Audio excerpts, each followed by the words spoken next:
Previous வீடியோல சொல்லியிருந்த மாதிரி கேன்சரோட டயக்னோசிஸ் அண்ட் ட்ரீட்மெண்ட்டை பத்தி இந்த வீடியோல பார்ப்போம்.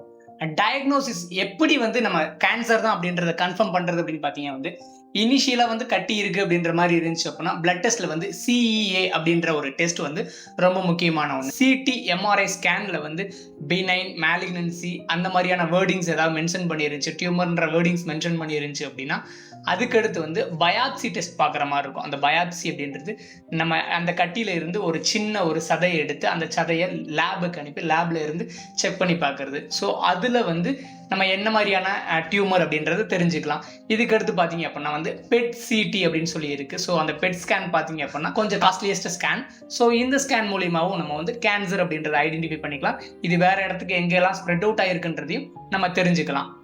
இந்த மாடர்ன் மெடிசன்ல நிறைய ட்ரீட்மெண்ட் வந்துருச்சு. Chemotherapy, radiation therapy, immunotherapy, surgeries நிறைய வந்துருச்சு. மெடிசன்ஸ் பார்த்தீங்க அப்படின்னா நிறைய மெடிசன்ஸ் வந்துருச்சு. நம்ம எலக்ட்ரோபதியில் பார்த்தீங்க அப்படின்னா கேன்சருக்கான ட்ரீட்மெண்ட் நல்ல ஒரு ரிசல்ட்ஸ் இருந்துட்டு இருக்கு. அந்த கீமோதெரப்பி பண்றதுனால ஒரு சிலருக்கு ஹேர் ஃபால்ஸ், ஹேர் பேச்சஸ் அந்த மாதிரிலாம் வரும். ஸோ அதனால தான் அந்த பேஷண்ட்ஸ் எல்லாமே ஹேர் ரிமூவல் பண்ணுவாங்க. கேன்சர் வராமல் இருக்கணும்னா என்ன மாதிரியான விஷயங்கள்லாம் பண்ணணும்னு பார்த்தீங்கன்னா, புகையிலை பழக்கம் இருந்துச்சு அப்படின்னா கண்டிப்பாக அது இருக்கவே கூடாது. வெயிட் மெயின்டெனன்ஸ் கண்டிப்பாக இருக்கணும். And then proper exercise, food டயட்லாம் கொஞ்சம் ஓரளவுக்கு ப்ராப்பராக இருக்கும். சுய பரிசோதனை ரொம்ப முக்கியமானதுங்க சார். இப்போ எக்ஸாமினேஷன் பண்ணி பார்க்கணும். இப்போ நமக்கு ஏதாவது ஒரு அப்நார்மலிட்டிஸ் நம்ம உடம்புல தெரியுதா இல்லையான்றதை கண்டிப்பாக சுய பரிசோதனை பண்ணி பார்க்கணும். உங்களுக்கு வேற ஏதாவது ஒரு அப்நார்மலிட்டிஸ் இருந்துச்சு அப்படின்னா நியர்பை உள்ள டாக்டர்ஸை நீங்க கன்சல்ட் பண்ணி என்ன ஏதுன்றதை தெரிஞ்சுக்கணும். ஸோ அவங்க கொடுக்குற அட்வைஸை நீங்க ஃபாலோ பண்ணீங்க அப்படின்னாலே போதுமானது. ஜென்ரல் எக்ஸாமினேஷன் எப்படி பண்ணி பார்க்கணும், பிரஸ்ட் கேன்சர்ல இருந்து மற்ற கேன்சர்ஸ் எல்லாமே இருக்குல்ல.